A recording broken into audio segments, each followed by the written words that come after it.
Hey guys, welcome back to Judo Highlights. So the team event for the Cadet World Championships has wrapped up, and we'll have a look at the Japan team and their performance. Now, if you're not familiar with the team format, each team puts out 3 male and 3 female judokas of various weight classes.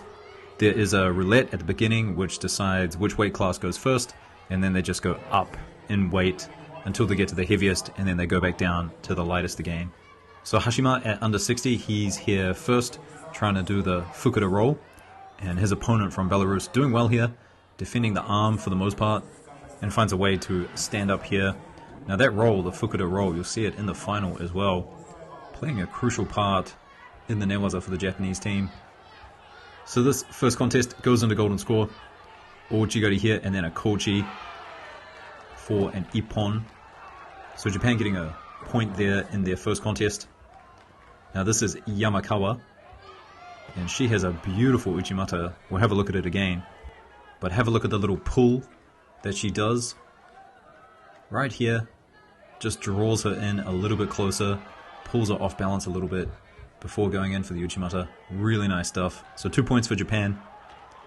And now this is Mitsuishi, and he was a very valuable player for the Japan team in this tournament. Now a lot of these guys and girls, they didn't do too well in the individuals, so I think a lot of them just looking for a bit of revenge. Now enough for an Ouchigari there, very low on the knees, but does get a Yuko score for it. And then into the Osaikomi. I would like to see another camera angle, just what he's doing with his hands, but he looks like he's wrapped pretty tightly around that right leg. So 3 points for Japan, and the contest doesn't continue unless the other team also has 4 points. And so Katsumata here, she comes out Ouchigari for ippon, 4-0 to Japan, and so they don't have to send out their other players, and they advance into the next round, which is the quarterfinal, and they are up against Azerbaijan. And the first contest we had Yamakawa up, and she's at under 63. Now she does get a Yuko here into a Wazari. So there's the Yuko score into the hold down. And her opponent does manage to get out through bridging. And definitely the cadets saw a lot of this, people using their flexibility and bridging out of the newaza. Still though, a Yuko and a Wazari on the board. And then Yamakawa, another throw, no score though. Here it is, a bit of an Osotogari, but she does manage to transition well into the Osaikomi here. You see her turning her opponent over, but couldn't quite get the Osaikomi as quickly as she probably wanted it to. Now Yamakawa, she took silver in her weight category. So the Japan team, as I said at the beginning of the video, not great results individually, but when you put them together as a team, they are almost unstoppable. So 2 points for Japan, and here we have Mitsushi again. And here he is with a really nice seoinage attack. In this situation, really nice when people kind of turn out of the technique. You end up with their arm. Now, nothing actually came from this, and so the contest did go on a little bit further. And then Mitsushi eventually getting a counter here. So yep, he was in a newaza, and that there is definitely enough for a Wazari. So that makes it 3-0 for Japan against Azerbaijan. Now next up it was Tokita, and he's competing at plus 81, which is kind of funny because he was competing at plus 90. And once we get to the finals, you're going to see some real weight discrepancies in the heavyweight category for the females.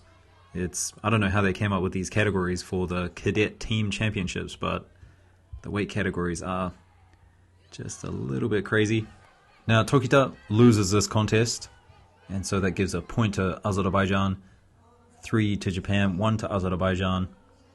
And Tokita, I feel bad for him because he didn't have the best teams event, but he did take a silver medal in the individuals. So who knows, could be really tired and just struggling to compete at his best.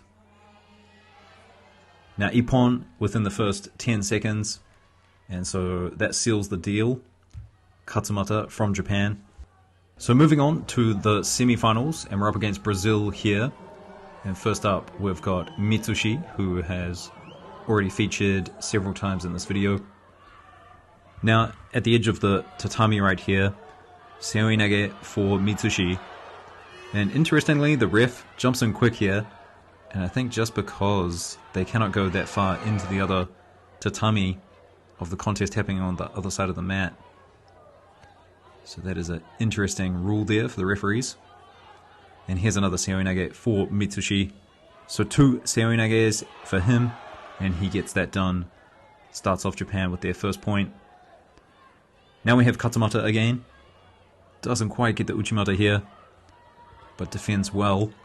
And then in the next exchange, it's an Ochigari for Wazari, but then straight into the hold down. Now out comes Tokita, and this was the only contest that he won in the entire team's event. So, I mean, he put in the work, he tried his best, but it just wasn't his day. So this is his only victory from the team's event. So a Wazari, and then into the hold down, another Wazari for him. So we had Tokita, and that means we have to go down all the way to the lightest weight category, and here is Tomita. Now in this exchange somewhere there is a clash of heads, and Tomita does kind of open up around the eye area, so she has to get bandaged up. Now quite often I like it when someone gets bandaged up and then they end up winning the contest, but that wasn't the case for Tomita. She does end up getting submitted here. And I did mention in yesterday's video that a lot of the Japan team too young to have a lot of experience with submissions, because these sorts of things are forbidden until they reach high school. And so if I was a cadet competing against a Japanese person at this event, I would probably look for some sort of armbar or some sort of submission. But don't get me wrong, they do a lot of newaza, just pins. Now that was really nice by Hashima, but he gets no score for it. Of course, that wasn't the newaza, but here he does go a U-call down. Bit of a difficult camera angle to see. Although this contest, Hashima was definitely leading the pace, definitely attacking. You can see the 2 shidos on the board there for Yamamoto from Brazil.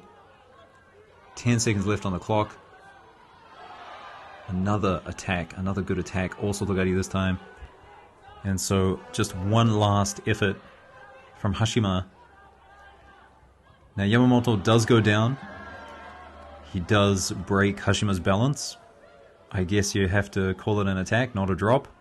Although I do kind of disagree with the whole breaking someone's balance for some of these throws, like a sacrifice throw for example. And so they don't give him the 3rd shido. And this win does go to Yamamoto. So 3 points to Japan, 2 for Brazil. Now Yamakawa, she came out and she did what she did in the previous contest. A really nice Uchimata. And to be quite frank, it looks almost identical to the one she did earlier on. I'll play it for you again just so you know what I mean. So really nice Uchimatas from Yamakawa. Definitely something to study. Now we're into the final. That was 4 points for Japan against Brazil. And in the final they're up against Uzbekistan. Now if you didn't know, Uzbekistan, they did the best in the men's and the women's. They took the most medals across the board. And in the first contest, this is plus 63 kgs. Now both of these judoka, they did compete at plus 70 for the individual event. Katsumata might just be barely around 70 kgs, but you can see her opponent, Nigmatova, gotta be plus 100s for sure. Now Nigmatova, she took gold, and she was a real force on the day, throwing everyone. And she did eventually get Katsumata as well, and this is probably one of the best throws of the team event. Have a look at that Uranage. So Nigmatova, she gets it started for Uzbekistan, puts them 1 point ahead. Now I did mention that Tokita wasn't having the best day, and in the final it wasn't that much better. So gets a U-core against him here, and couldn't get it back all the way through to the end of the contest. You can see the time ticking down to 0 right now. So Dudia for Uzbekistan scores them their 2nd point. In the semi-final we saw Tomita, she got submitted, and so this was a bit of revenge for her in the final. still wearing that bandage. And this was a long sequence on the ground. The referee really let Tomita just kind of work, and she took multiple attempts at this turnover here. And I think this would be a Funakugo roll. Definitely has that grip around the stomach as she's securing the top half here.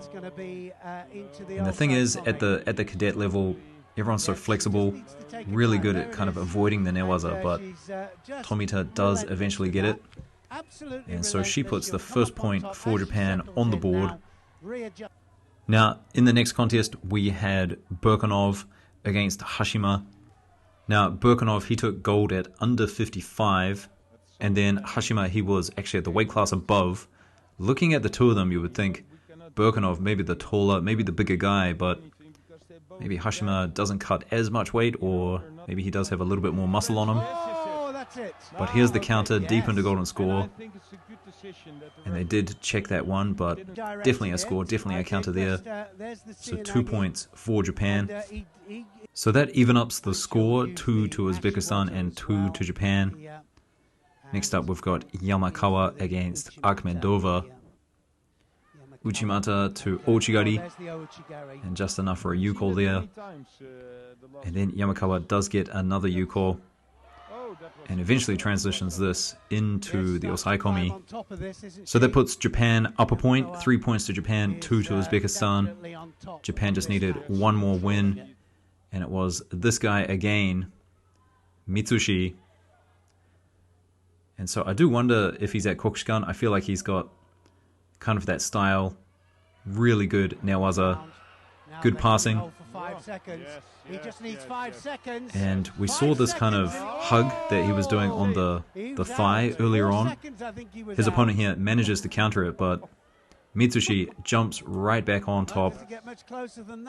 And here is the Fukuda roll. And he gets it. Now Bak Hadirov, he tries to do what a lot of people have been doing, and that's bridge. But Mitsushi, his Osaikomi too strong. And because it's golden score, he just needed enough for a U-call there. And that makes it 4 points for Japan. So they couldn't win a lot of medals in the individuals, but as a team, they take gold. I think it's a good bit of revenge for Japan there. We'll see how these youngsters do in the future. I'll see you in the next one, guys. Peace.